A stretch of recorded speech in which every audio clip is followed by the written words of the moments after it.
Assalamualaikum warahmatullahi wabarakatuh. Oke, apa kabar semuanya? Ini kelas teknik informatika ya. Kembali lagi kita ke mata kuliah kita, yaitu pengantar teknologi informasi. Nah, di sesi sekarang berarti kita sesi 5 ya. Kita akan membahas tentang piranti pengeluaran, yang dimana seperti yang kita tahu bahwa piranti pengeluaran itu bisa disebut juga output device. Ya, teman-teman pasti sudah paham, sudah mengerti pula output device itu seperti apa, fungsinya seperti apa, dan jenis-jenisnya seperti apa. Teman-teman pasti sudah pada tahu. Cuman di sini kita akan membahas saja karena di silabusnya sudah termasuk piranti pengeluaran. Ya, output device ini udah termasuk ke silabusnya, jadi kita mesti bahas juga. Nah, ada yang tahu nggak sih pengertian piranti keluaran itu seperti apa?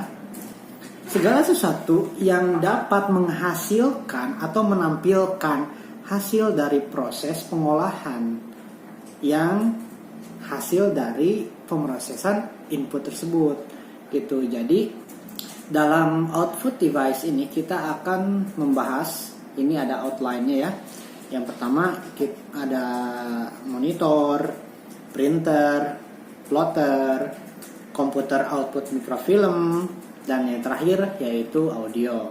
Dari jenis-jenis piranti keluaran, dari berdasarkan hasil pengeluarannya terbagi menjadi dua.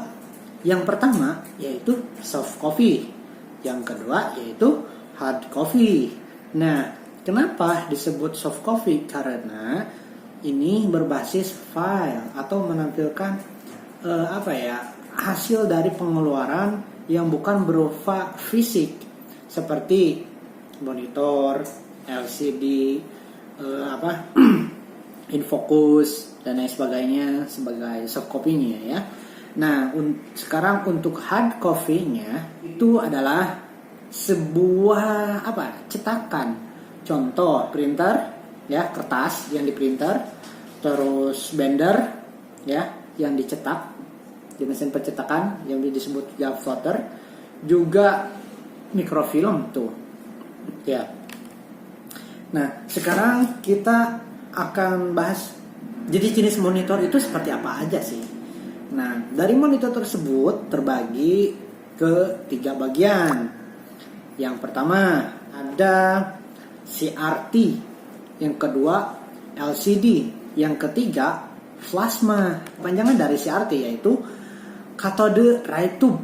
Yang pengertiannya ini di mana layar ini memiliki layar yang terbuat dari tabung hampa, sama sepertinya pada televisi ya bentuknya gitu, ada tabungnya di belakangnya. Yang kedua yaitu flat panel display LCD, yang dimana panjangan dari LCD itu adalah liquid crystal display. Nah, yang terakhir itu adalah monitor plasma gas dan electroluminescent. Plasma ini menggunakan gas untuk mengeluarkan cahaya. Monitor electroluminescent mengandung bahan yang bercahaya manakala dialiri arus listrik. Nah, monitor jenis ini karena plasma ini mengurangi sakitnya mata ketika lama menatap monitor tersebut. Tapi ketika kita menatap monitor plasma itu lebih nyaman dibanding dengan monitor tabung yang tadi. Itu lebih sakit ke mata dan berasa pedih gitu kalau lama-lama menatap monitor tabung CRT tersebut. Nah, perbedaan monitor CRT dan LCD apa aja sih? Itu tergantung, yang pertama dari ukuran monitor sudah jelas. Kalau LCD lebih slim dan CRT itu lebih besar kan ya ukurannya karena berbentuk tabung. Yang kedua itu resolusi monitor. Tentunya yang LCD dan plasma itu jauh lebih indah, lebih nyaman, lebih banyak warna gitu. Nah, yang ketiga itu dari warna juga ya udah pasti banyak. Dari kecepatan, sudut penglihatan, sudut penglihatan ya.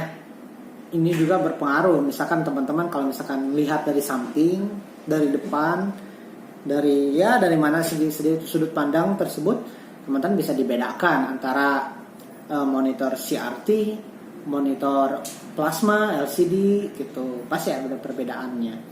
Nah, pemakaian daya dan emisi radiasi juga harga nih. Ya, harga juga berpengaruh ya. Nah, perbedaan monitor CRT dan LCD juga ada lagi nih dari dot pitch-nya, dari singkatannya itu DP. Nah, menunjukkan jarak antara pixel, semakin dekat jaraknya maka gambar pada monitor akan semakin luas nih. Contohnya bisa teman-teman lihat ya.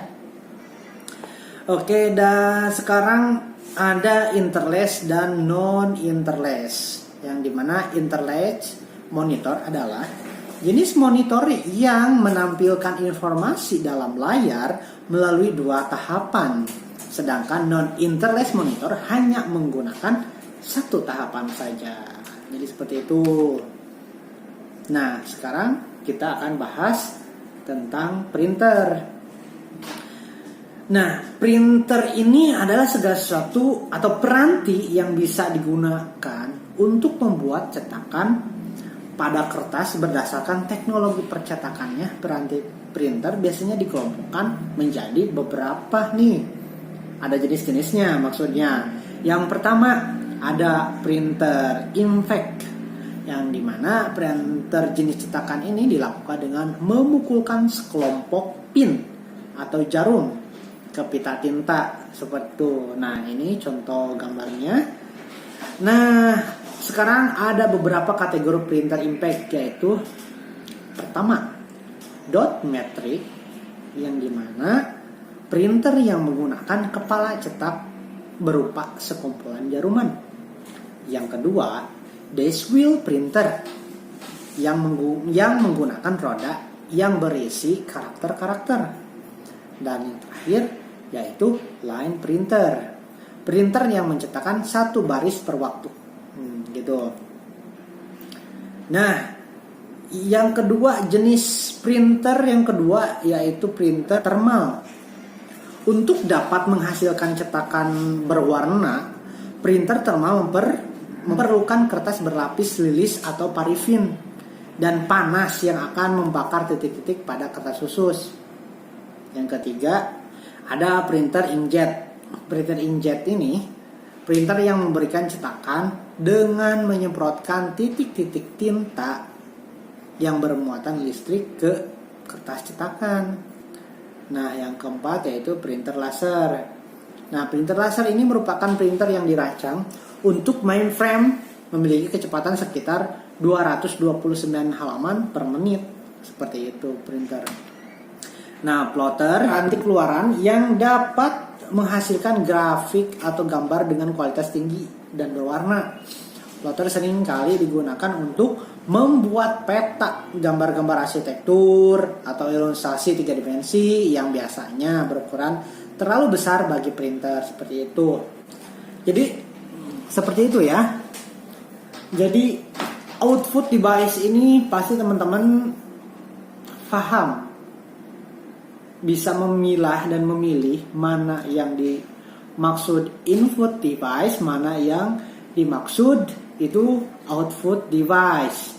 Karena teman-teman sebelumnya mungkin di sekolahnya sudah belajar juga, jadi tinggal teman-teman mengeksplornya saja. Seperti itu. Dalam mata kuliah ini kita harus dibahas juga karena ini penting gitu. Karena ini pengetahuan fundamental. Untuk selanjutnya kita akan membahas banyak lagi tentang pengantar teknologi informasi itu seperti apa. Kita nanti juga akan belajar tentang database, e-commerce, machine learning, dan lain sebagainya. Karena mata kuliah pengantar teknologi informasi ini memang secara keseluruhan kita dibahas gitu, tapi dalam